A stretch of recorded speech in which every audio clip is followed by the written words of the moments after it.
Sebelum kita masuk pada kisahnya Samiri yang membuat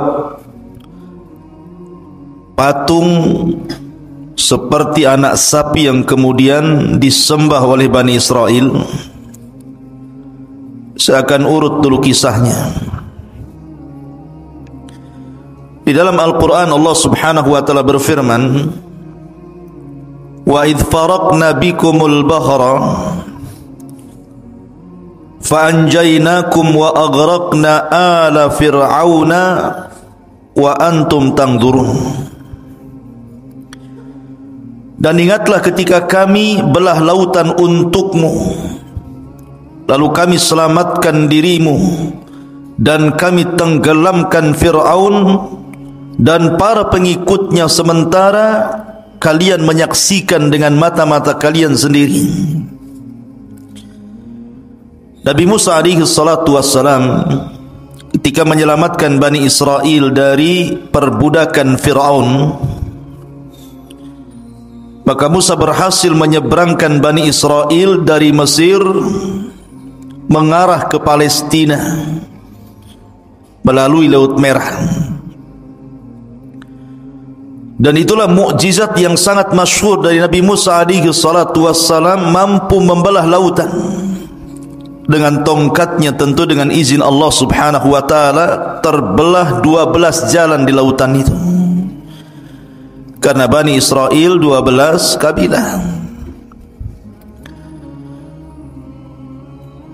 Ketika kemudian betul-betul mereka dikejar Fir'aun dan mereka sudah sampai di ujung lautan, sementara Fir'aun itu masih di tengah lautan, disangkanya itu jalan biasa, bukan lautan yang terbelah. Ketika betul-betul Fir'aun dan pasukannya di tengah-tengah lautan, maka Musa alaihi salatu wassalam ketika itu berada di sampingnya malakul Jibril, malaikat Jibril yang membentuk seperti manusia, menggunakan pakaian putih, kuda putih, serba putih. Maka kata Jibril, tunggu dulu, biar betul-betul dia sampai di tengah dan semua pasukannya juga sampai di tengah. Baru ketika betul-betul ada di tengah, kata Jibril, sekaranglah kau pukulkan tongkatmu itu. Maka Musa memukulkan tongkat, tiba-tiba lautan menyatu, maka Fir'aun pun ditenggelamkan Allah subhanahu wa ta'ala di Laut Merah ini. Dan Allah abadikan jasadnya. Artinya ditemukan jasadnya. Kemudian jasadnya Fir'aun sampai hari ini menjadi pelajaran, dan kisah itu kisah beneran. Kalau anda ingin atau antum semuanya ingin melihat jasad Fir'aun, datang ke Mesir sana. Sana ada jasadnya Fir'aun. Lah, intinya bahwa Bani Israel diselamatkan, ini nikmat Allah Azza wa Jalla, diselamatkan dari kematian. Ma'asyiral muslimin yang dimuliakan Allah Azza wa Jalla, setelah itu berangkatlah Bani Israel dibawa oleh Nabi Musa alaihi salatu wassalam menuju arah Palestina. Di tengah jalan, rupanya mereka melewati sebuah perkampungan yang kampungnya itu nyembah berhala, sementara mereka sudah mentauhidkan Allah Azza wa Jalla, menyembah berhala. Tiba-tiba kemudian salah satu dari kaumnya Bani Israel ini mengatakan kepada Musa, ya Musa, ij'al lana ilahan kama lahum alihah. Wahai Musa, jadikanlah untuk kami banyak Tuhan lah, masa satu Tuhan saja? Maka Musa heran, sudah diberikan hidayah, menyaksikan ditenggelamkan Fir'aun, menyaksikan mukjizat yang banyak dari Musa, sudah mentauhidkan Allah, mau kufur. Makanya Musa alaihi salatu wassalam mengatakan, innakum qaumun tajhalun, kalian ini kaum yang bodoh, sudah diberikan hidayah tauhid mau sesat pula. Akhirnya Musa pun marah kepada Bani Israel. ketika Nabi Musa alaihi salatu wassalam sudah berada betul-betul di perbatasan, tinggal masuk saja ke Palestina itu, sudah sampai di padang pasir yang mendekati Palestina. Rupanya tidak bisa masuk ke Palestina. Kenapa demikian? Karena memang bumi yang disucikan itu di Palestina itu sudah dikuasai orang lain, di mana tidak mungkin Musa alaihi salatu wassalam membawa Bani Israel ke dalam Ardul Muqaddasah, bumi yang disucikan Palestina itu, kecuali harus berperang melawan sebuah kaum yang disebut dengan Jababirin minal Amalikah. Kaum Jababir dari Amalikah, dari kaum Amalikah itu yang menempati Ardul Muqaddasah, negeri Palestina. Jadi siapa yang menempati sebuah kaum Jababirin dari kabilah Amalikah, di situ sudah duluan menempati Baitul Maqdis. Maka kemudian Musa alaihi salatu wasallam diperintahkan untuk jihad. Jihad pertama kali. Sebelumnya Bani Israel tidak pernah perang. Kalian harus siap-siap perang, bertempur merebut Baitul Maqdis dari Amalikah. Bahkan Yusha ibn Nun yang ketika itu sangat dipercaya Nabi Musa alaihi salatu wasallam, yang menemani Musa saat pergi mencari Khidir adalah Yusha ibn Nun, pembantunya. Yusha ibn Nun mengatakan, ya qaumi idkhulu alaihim min babil Madinah kama amarakum yansurkumullahu fala ghaliba lakum.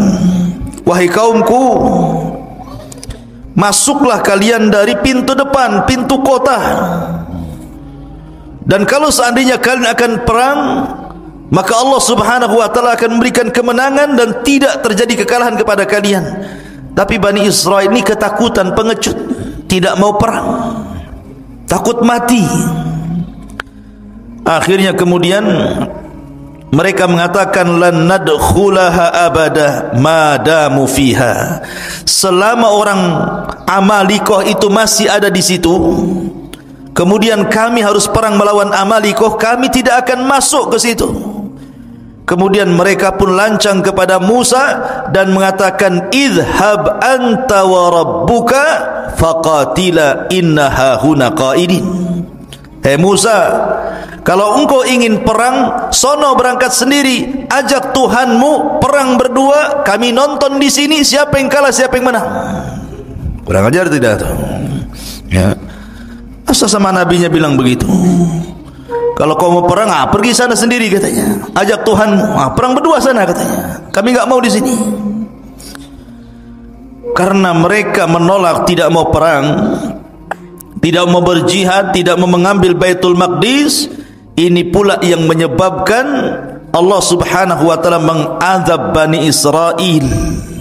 Dengan cara apa?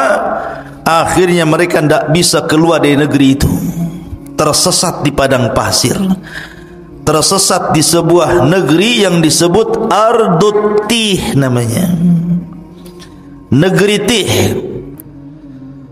sebuah padang pasir kering kelontang, tidak ada tanaman, tidak ada tumbuhan, tidak ada air, tidak ada apapun, padang pasir, panas luar biasa. Diazab oleh Allah subhanahu wa ta'ala, tidak bisa keluar dari situ. Pergi kemana saja ujung-ujungnya ke situ juga. Kayak orang linglung, kayak orang bingung. Lebih-lebih kemudian padang pasir itu saya katakan tadi, tidak ada tumbuhan, tidak ada tanaman, tidak ada pepohonan, tidak ada burung, tidak ada apapun. Betul-betul kering kelontang, panas terik luar biasa. Mereka tidak bisa keluar dari situ, tersiksa hidup mereka. Itulah disebut dengan Tih. Berapa puluh tahun mereka diuji oleh Allah. fa innaha muharramatun alaihim arba'ina sanatan yatihuna fil ardi fala ta'sa 'alal qaumil fasiqin. Dan negeri Tih itu digambarkan dalam surah Al-Maidah ayat 26. Yatihun, maksudnya di negeri Tih. Allah berfirman, maka negeri itu terlarang buat mereka selama 40 tahun. Mereka akan mengembara kebingungan di bumi itu. Maka janganlah engkau wahai Musa bersedih hati memikirkan nasib orang-orang fasik itu. Biarkan saja mereka kebingungan seperti itu. Diajak perang tak mau. Ya.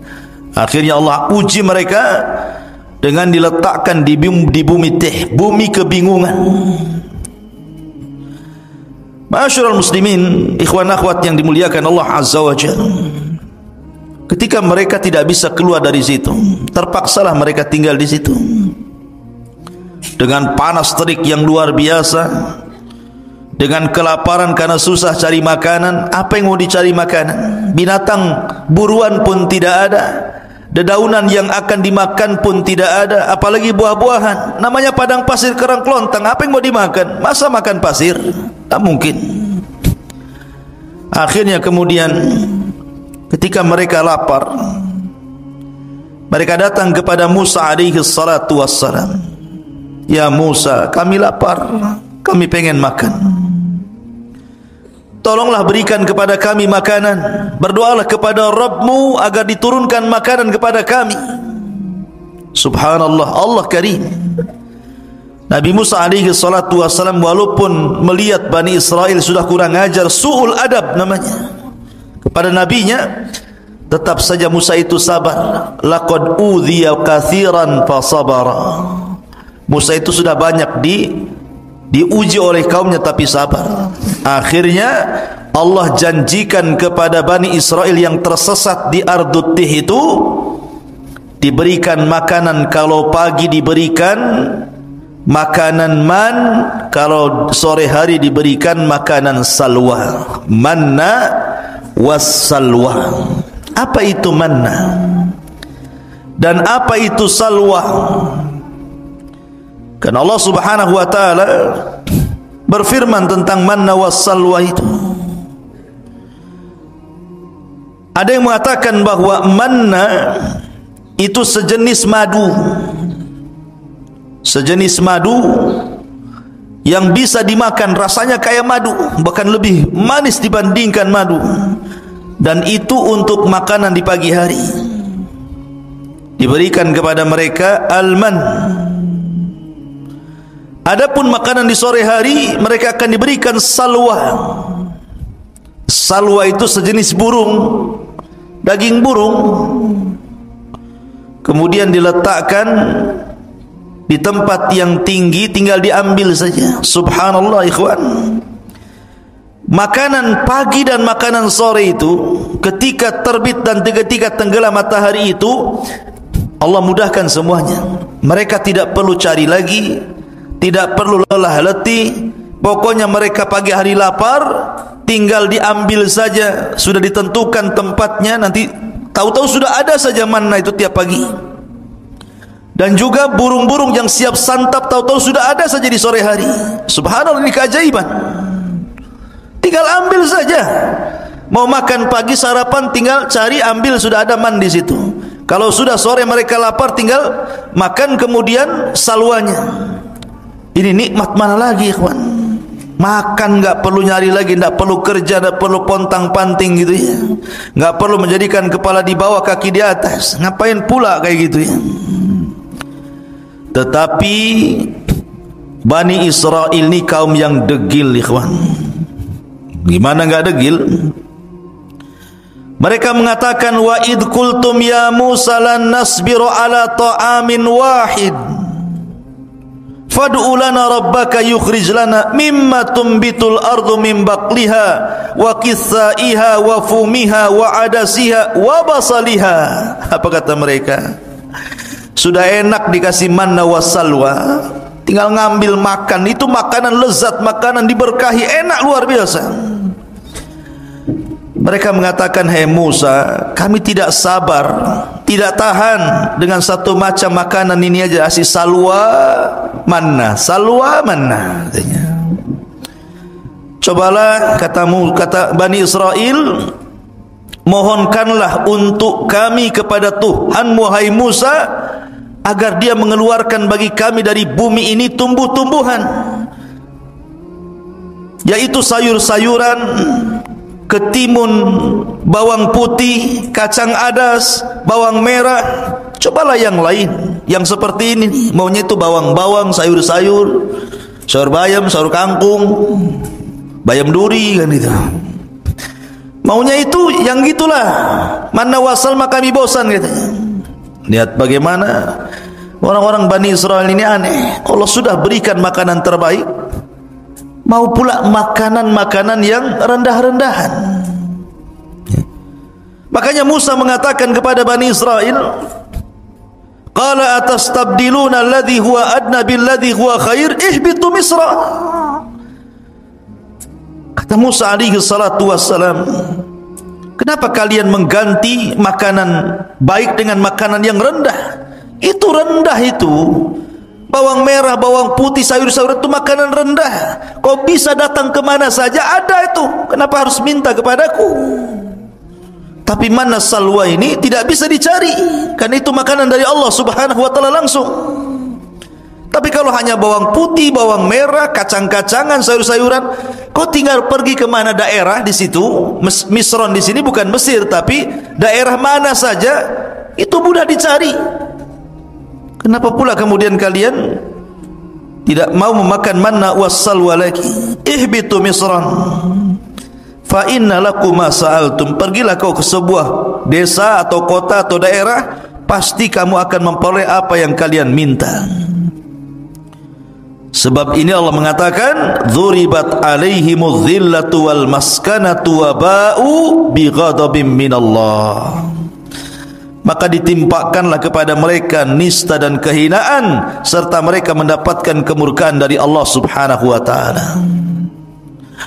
Ketika mereka kehausan, mereka datang kepada Musa, "Ya Musa, kami haus, air sedikit, ini rebutan banyak orang nih."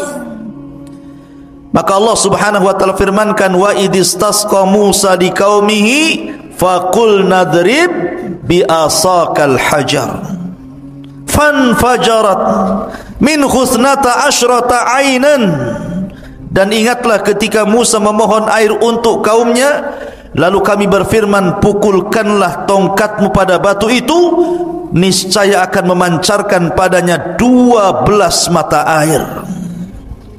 Maka Musa pun kemudian memukulkan ke batu di padang pasir itu, keluar 12 sumur. Kenapa? Karena kabilah Bani Israel ada 12, jadi jangan rebutan. Kamu punya sumur masing-masing nih. Ya, kamu jangan kabilah ini, jangan kau minum di sini, sumurmu yang sana. Jadi jumlah sumur disesuaikan dengan jumlah kabilah. Kemudian mereka mengatakan, "Ya Musa, panas, ini padang pasir, nggak ada pohon untuk bernaung, kami hanya di tenda-tenda panas." Akhirnya mereka pun kemudian meminta kepada Musa alaihi salatu wassalam agar Allah menaungi mereka. Makanya Allah mengatakan, "Wa dhallalna 'alaikumul ghamam wa anzalna 'alaikumul manna wassalwa." Dan kami naungi kalian dengan awan. Tiba-tiba ada awan yang menghalangi antara kepala mereka dengan matahari, sehingga mereka tidak kepanasan lagi. Kurang apa nikmatnya Bani Israel? Mereka panas, dikasih awan menaungi mereka sehingga tidak tersengat matahari. Mereka minum. Musa alaihi salatu wassalam kemudian memukulkan tongkat, keluar sumber mata air. Mereka lapar, Allah turunkan manna dan salwa. Dalam riwayat, mereka pun meminta baju, karena bajunya sudah lama mereka pakai itu, enggak ganti-ganti. Coba bayangkan sampai minta baju, ya, baju lebaran.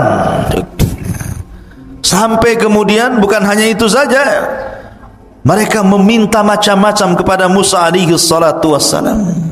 Tapi Musa itu memang nabi yang sabar untuk mengobati Bani Israel. Intinya di bumi Tih ini mereka kesulitan. Lah setelah segala nikmat yang Allah anugerahkan di bumi Tih ini dari silah Musa, karena lama, itu kan ujian bagi mereka selama 40 tahun. Musa tidak mungkin membiarkan mereka seperti itu. Musa harus membuat undang-undang, yang mana undang-undang ini bisa menertibkan kehidupan mereka. Maka Musa pun meminta kepada Allah untuk diturunkan undang-undang kepada mereka.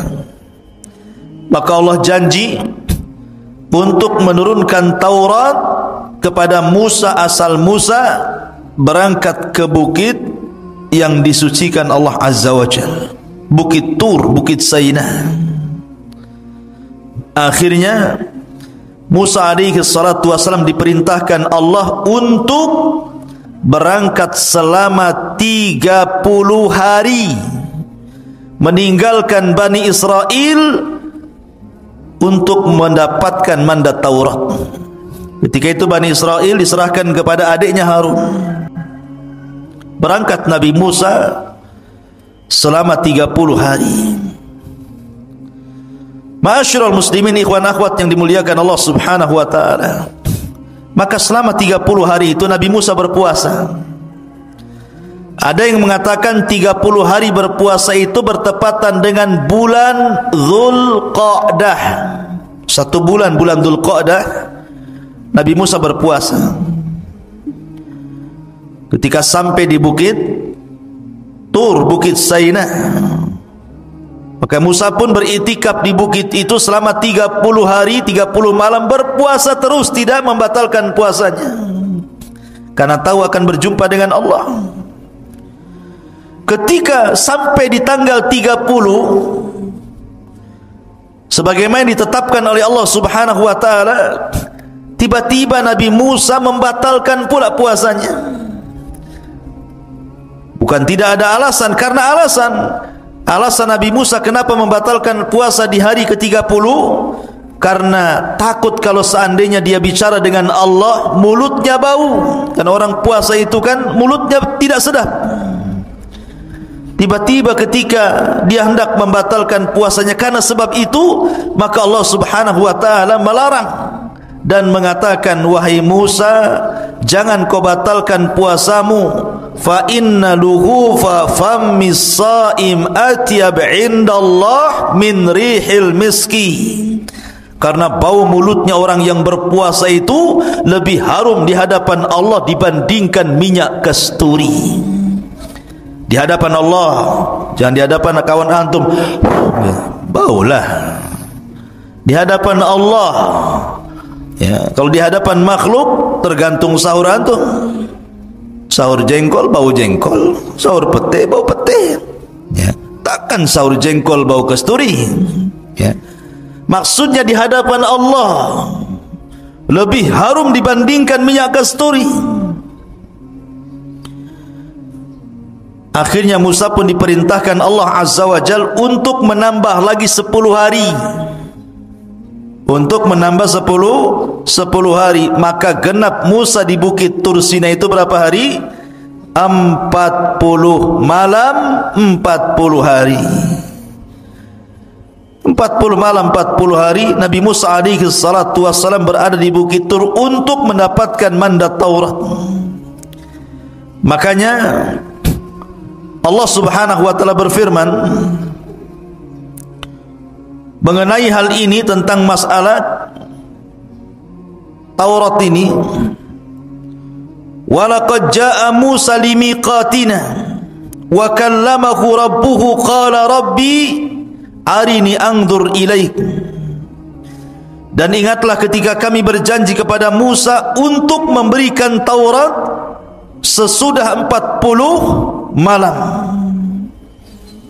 Setelah 40 malam, wa wa'adna Musa 30 lailatan, awalnya kami janjikan kepada Musa 30 malam, wa atmamnaha bi ashrin, dan kami meminta untuk menyempurnakan dengan 10 malam lagi, berarti 40 malam. fatamma miqatu rabbih 40 laila. Maka sempurnalah pertemuan antara Musa dengan Rabbnya 40 lailatan, 40 malam. Maksudnya gini, yang 30 itu bulan Dzulqa'dah, yang 10 itu bulan Dzulhijjah. Berarti di malam ke-40 bertepatan dengan Idul Adha. Karena yang 30 hari bulan Dzulqa'dah, yang 10 hari 10 awal bulan Dzulhijjah. Berarti hari ke-40-nya ketika Taurat turun itu di Idul Adha. Idul Adha, tanggal 10 Dzulhijjah. Dan di sini pula Allah menyempurnakan Islam dengan menurunkan surat Al-Maidah, Al-yawma akmaltu lakum dinakum wa atmamtu alaikum ni'mati wa raditu lakumul Islam madinah. Pada hari ini ku sempurnakan agamaku Islam, ku sempurnakan nikmatku Islam, dan ku redai Islam sebagai agama kalian. Maka setelah mendapatkan Taurat, tiba-tiba Musa alaihi salatu wassalam berkeinginan untuk ingin menatap Rabbnya, ingin melihat Rabbnya kayak apa yang selama ini selalu bicara di balik tabir, dan tabirnya Allah adalah cahaya. Pengen tahu kayak apa bentuknya, kayak apa wajahnya. Akhirnya Musa mengatakan, Rabbi arini anzur ilaik. Ya Rabb, bisakah kau tampakkan dirimu kepadaku biar aku bisa melihatnya? Maka Allah Subhanahu wa taala mengatakan, lan tarani walakin dur ilal jabal fa in istaqarra makanah fasawfa tarani. Falamma tajalla rabbuhu lil jabali ja'alahu dakka wa kana Musa sa'iqa wa kharra Musa sa'iqa falamma afaqa qala subhanak tubtu ilaika wa ana awwalul mu'minin. Kata Allah Subhanahu wa taala, ya Musa, engkau enggak mampu melihatku. Bukan aku tidak bisa dilihat, matamu yang enggak sanggup melihatku, kata Allah. Akan tetapi kalau kau enggak yakin, lihatlah bukit yang penuh dengan batu itu, Bukit Tur Sina ini. Kalau aku menampakkan diriku kepada bukit itu dan bukit tidak bergerak dari tempatnya, kau akan melihatku. Tapi kalau sebaliknya, bukit itu hancur karena melihatku, maka selamanya kau tidak bisa melihatku. Falamma tajalla rabbuhu, ketika Rabbnya menampakkan diri lil jabali, kepada gunung, apa yang terjadi? Ja'alahu zakka, tiba-tiba gunung gempa, hancur, lebur, berantakan. Wa kharra Musa sa'iqa, Musa terpental kemudian pingsan. Tiba-tiba Musa mengatakan, tubtu ilaika, aku tobat kepadamu ya Rabb. Falamma afaq, ketika dia sadar dari pingsannya, tubtu ilaik, aku tobat kepadamu ya Rabb. Wa ana awwalul mu'minin, aku beriman, tidak perlu kau tampakkan zatmu kepadaku, katanya. Ya. Dari sini menunjukkan bahwa Tuhan kita Allah tidak akan pernah terlihat di dunia. Kalau ada orang mimpi ketemu Allah, dustakan kemimpiannya. Oh, semalam saya bermimpi. Ya, ada apa? Ketemu Allah, dusta kau. Itu aja. Karena dulu ada di Batam ini, orang ngaku-ngaku bisa melihat Allah di air yang dalam baskom. Jadi ada ajaran sesat di Batam dulu, kalau anda ingin melihat Allah, bayar 500.000. Masuk ke kamar, di situ ada baskom diisi air, entah komat kamit waswesnya apa gitu kan. Kemudian suruh dilihat, kau lihat situ. Nanti kau akan melihat Allah di situ, katanya. Ya, sampai anjing mencret pun nengok gitu, mana bisa? Nggak mungkin dilihat Allah itu. Ya, nengok aja air, nggak mungkin ada Allah. Allah tidak bisa dilihat. Jangan lagi kita. Nabi Musa alaihi salatu wassalam saja minta ditampakkan, Allah tidak sanggup. Gunung saja bisa hancur. Kalau seandainya Allah tampak dalam genangan itu, bisa hancur wajah kalian, kan gitu. terbakar. Kalau sampai tabir Allah dibuka dari zatnya, terbakar syubuhatul ardh, satu bumi bisa terbakar, ikhwan. Bagaimana pula kemudian sok-sokan bisa melihat Allah? Penipu, ya. Ma'asyiral muslimin yang dimuliakan Allah Azza wa Jalla. Lah akhirnya kemudian Musa pun sebelum pulang diberitahu bahwa Samiri, ini kisahnya, bahwa Samiri 10 hari sudah berhasil menyesatkan Bani Israel. Allah Subhanahu wa taala mengatakan tentang kisah Samiri ini, wa ma'ajalaka an qaumika ya Musa, dan mengapa engkau datang lebih cepat dari kaummu hai Musa? Qala hum ulai ala athari wa ajiltu ilaika rabbi litarda. Dia Musa berkata, itu mereka sedang menyusulku, aku akan segera datang kepadamu Tuhanku, karena engkau ingin dan karena aku ingin mendapatkan ridhamu. Kemudian qala fa inna qad fattanna qaumaka min ba'dika wa adhallahumus Samiri.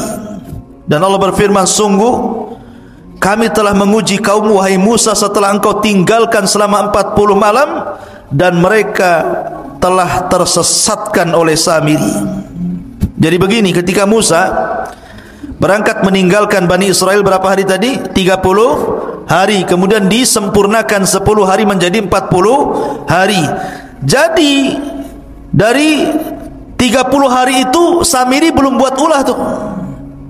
Samiri buat ulah itu 10 hari ketika Nabi Musa menambah hari puasanya. Mereka sesat selama 10 hari. Bayangkan, hidayah itu milik Allah, ikhwan. Mereka mengikuti Musa bertahun-tahun, disesatkan dengan Samiri cuma 10 hari saja.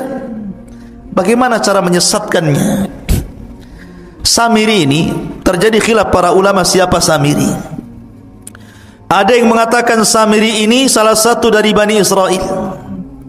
Ada yang mengatakan Samiri itu artinya dia bukan dari Bani Israel, dia kaum Kibti, kaumnya Fir'aun, tapi mengikuti ajaran Musa. Pura-pura munafik, mengikuti ajaran Musa, kemudian ikut di belakang Nabi Musa. Lah ketika Musa menyeberangi lautan, nih Bani Israel ini, mereka berat membawa emas-emas orang-orangnya Fir'aun. Jadi ada sebagian emas-emas itu diambil dari tetangga-tetangga mereka waktu di Mesir. Ada yang pinjam uang mereka kan berupa dinar emas gitu ya.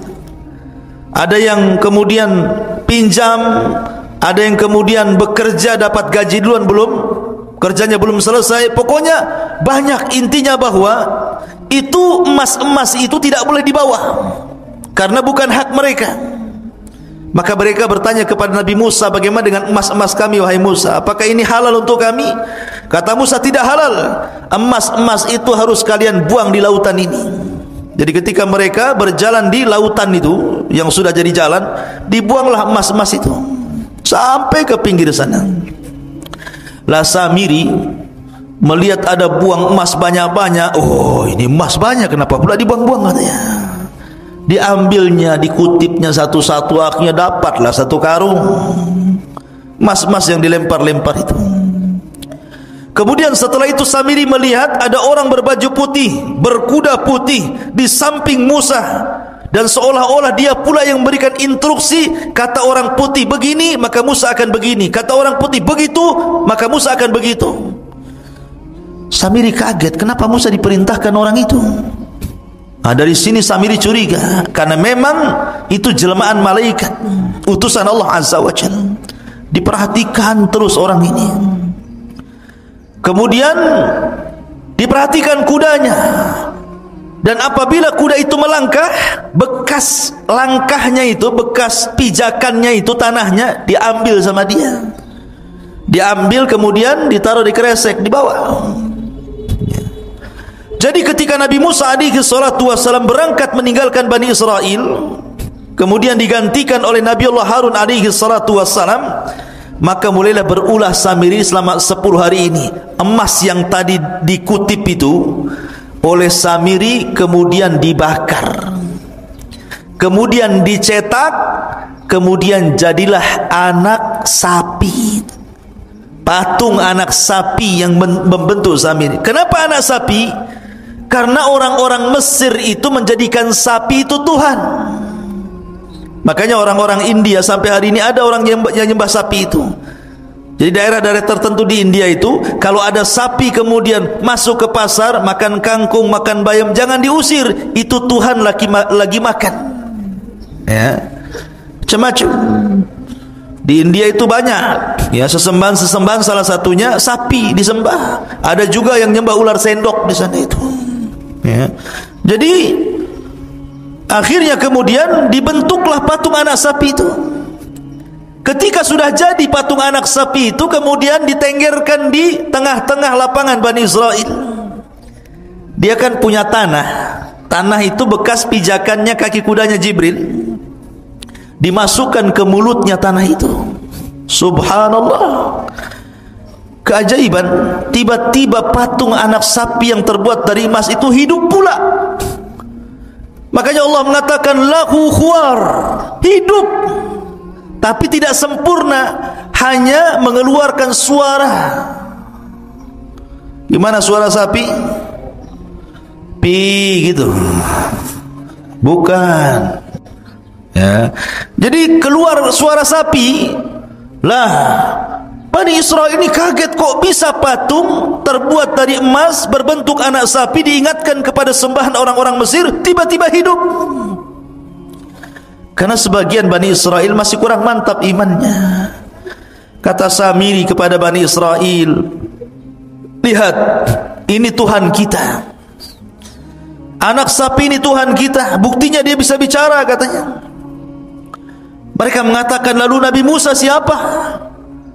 Dan kemana? Bukankah dia ingin membuktikan ketuhanannya? Kata Samiri, Musa salah.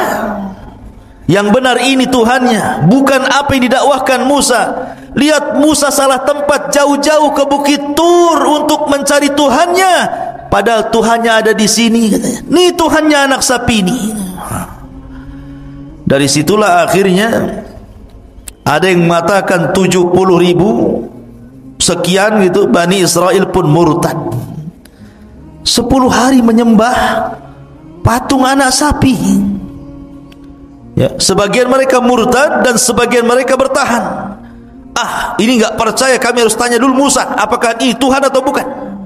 Yang sebagian lagi tetap mengatakan bukan Tuhan.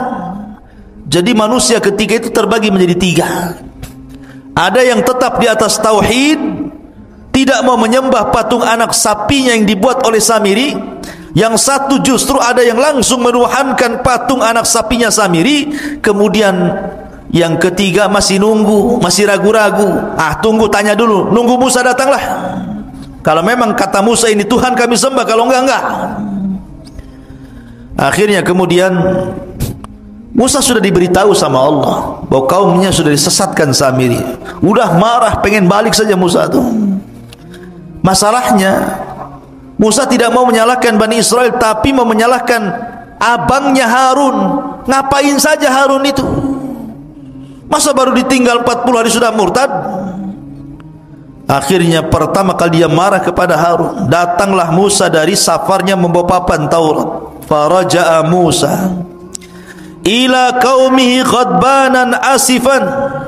Qala ya qaumi alam ya'idukum rabbukum wa'dan hasanan afa atala alaikul ahdu am aradtum an yahilla alaikum ghadab min rabbikum fakhlaftum maw'idi. Musa pun mengatakan, kemudian Musa kembali kepada kaumnya dengan marah, bersedih hati. Musa berkata, wahai kaumku, bukankah Tuhanmu telah menjanjikan kepadamu sebuah janji yang baik? Apakah terlalu lama masa perjanjian itu bagi kalian? Atau kalian hendak agar kemurkaan Tuhan menimpa kalian? Mengapa kalian melanggar perjanjian denganku? Kemudian mereka mengatakan, qalu ma akhlafna mau'idaka. bimalkina walakin hammalna auzaran min zinatil qaumi faqadhafnaha fakadzalika alqas Samiri. Mereka mengatakan, kami tidak melanggar perjanjian wahai Musa dengan kemauan kami sendiri, tetapi kami harus membawa beban berat dari perhiasan kaum Fir'aun, kemudian kami lemparkan ke dalam api itu, dan demikian pula Samiri melemparkannya. Maka datanglah Musa kepada siapa? Kepada Harun. Ketika sampai saja depan Harun, langsung dijambak janggutnya, ditari kepalanya. Gini dah, gitu, betul kan? Jadi dijambak rambutnya, ditari janggutnya, begitu. Musa itu Harun abangnya, kakaknya. Saking marahnya, pegang kepala, pegang jenggot, ditarik ke depan. Apa katanya Musa alaihi salatu wassalam kepada Harun? Mereka mengatakan, kenapa kau sesatkan Bani Israel, kata Musa. Maka Harun ini kan orangnya lembut, beda dengan Musa. Makanya Bani Israel tidak takut dengan Harun, hanya takut dengan Musa.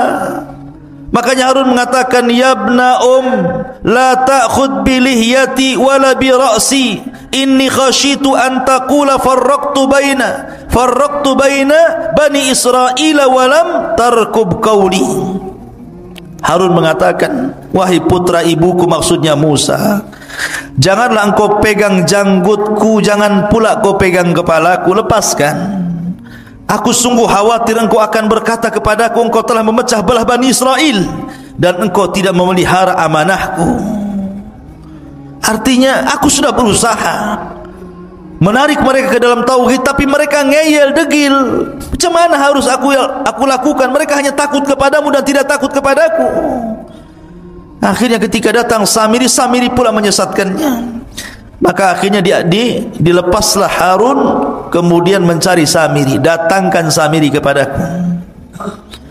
Maka datanglah Samiri, dihadapkan kepada Musa. Marah Musa. Kata Musa, qala fama khatbuka ya Samiri. Hei Samiri, apa yang mendorongmu melakukan seperti itu? Kenapa kau sesatkan Bani Israel?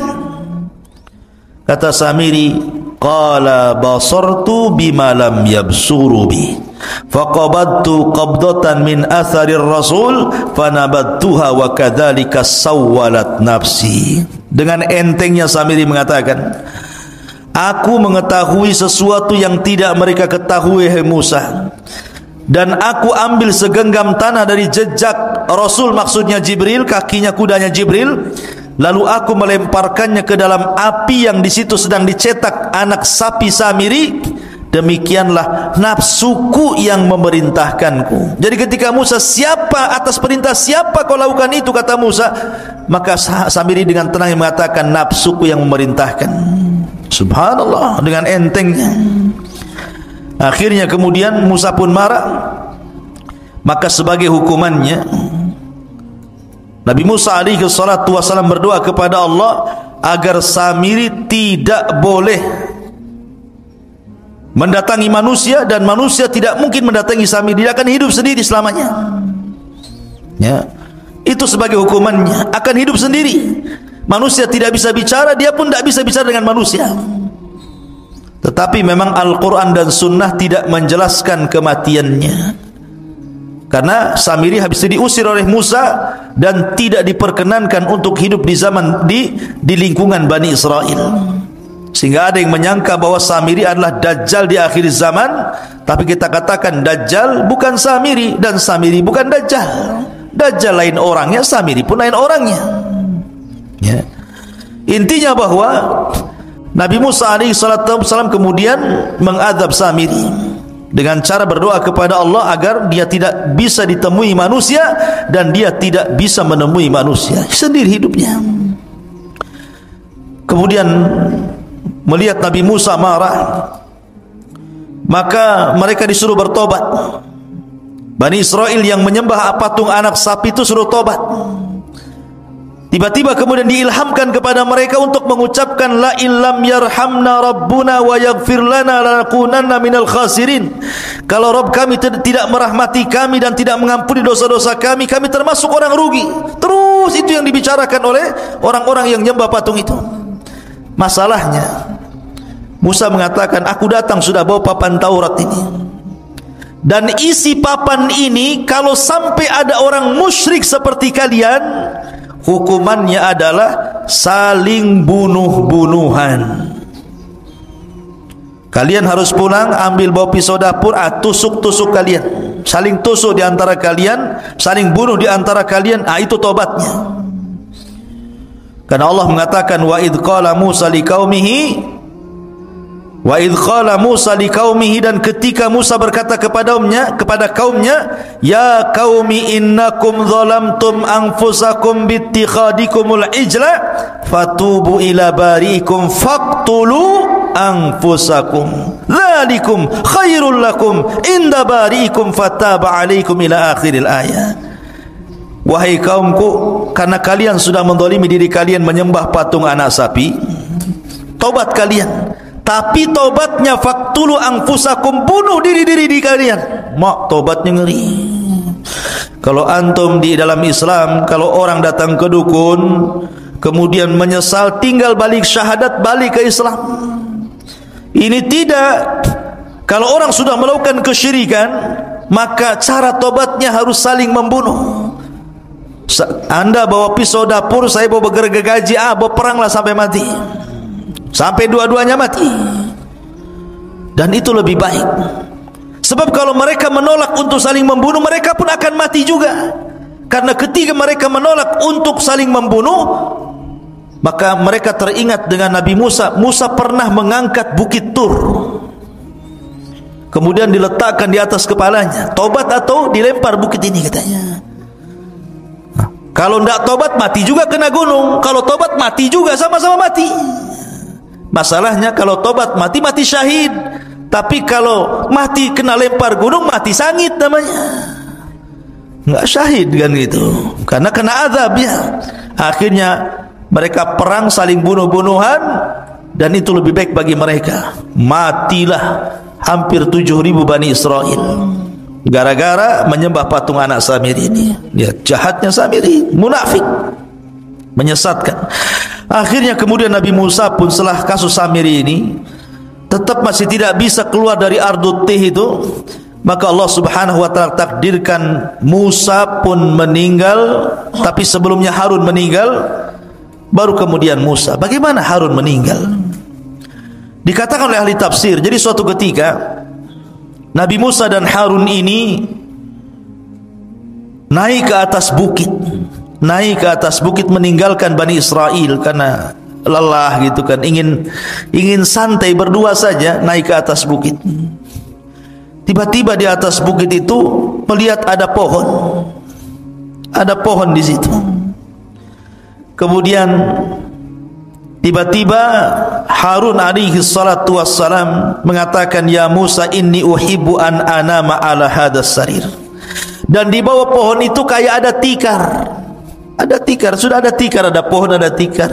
Kata Harun, ya Musa, kayaknya saya ingin tidur di sini. Kata Nabi Musa, nam alaih, silahkan tidur. Tapi kemudian Harun mengatakan, inni akhafu ayyatiya rabbu hadal bait fayaghdhabu alayya. Tapi aku takut wahai Musa, kalau seandainya aku tidur di sini, tiba-tiba Rabb pemilik rumah ini kemudian datang dan murka kepadaku. Kata Musa, la tarhab, jangan takut, aku akan melindungi dirimu, tidur saja. Kata Harun mengatakan, ya Musa, kau juga tidurlah di sini di sampingku. Jadi kalau ada apa-apa kau bertanggung jawab. Akhirnya kemudian Nabi Harun tidur, Musa pura-pura tidur.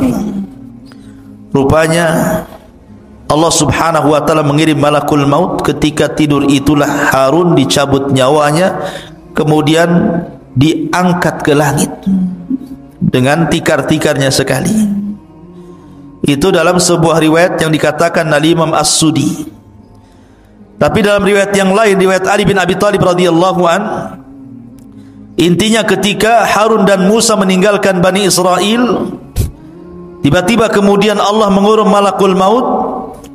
Kemudian malakul maut ini mencabut nyawa Harun. Kemudian akhirnya malaikat ini membawa jasadnya, kemudian menguburkannya entah di mana, tidak ada yang tahu. Musa pun sedih, kemudian kembali menemui Bani Israel.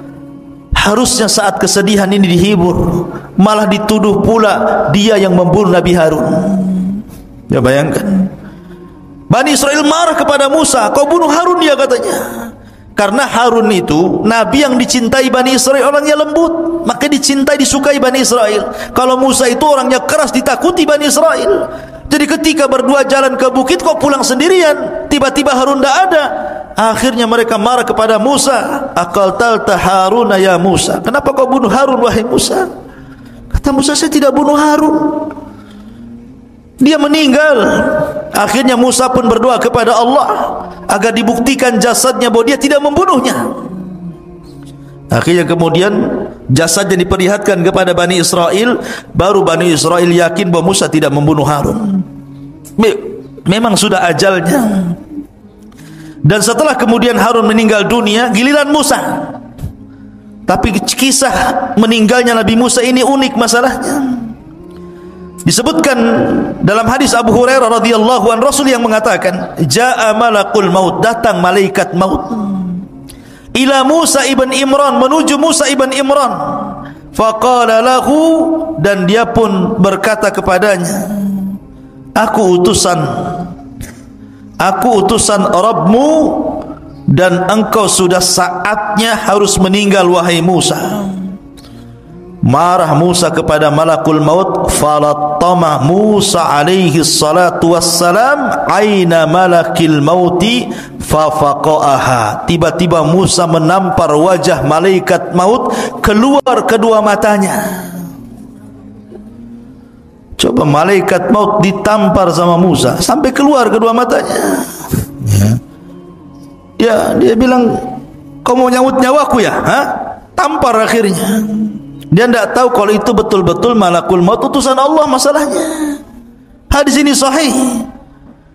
Maka akhirnya kemudian dikembalikan lagi kedua matanya, kemudian pergi lagi, terbang lagi menemui Allah Azza wa Jal, dan mengatakan, ya Rabb, Musa tidak mau dicabut, malah aku pula ditampar dia, katanya. Maka akhirnya Allah mengatakan, sudah, berangkat lagi kau Musa, aku yang utus engkau. Katakan kepada Musa, saatnya dia meninggal, usia dia sudah selesai. Maka faraja'a malakul maut, maka malakul maut kembali lagi menemui Musa alaihi salatu wassalam dan mengatakan, innaka dan dia mengatakan kepada Musa, wahai Musa, sesungguhnya aku diutus oleh Allah Subhanahu wa taala untuk mencabut nyawamu.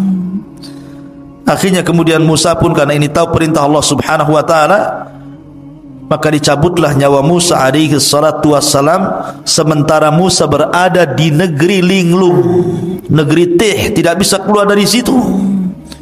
Maka Harun dan Musa sama-sama meninggal di Ardut Tih ini.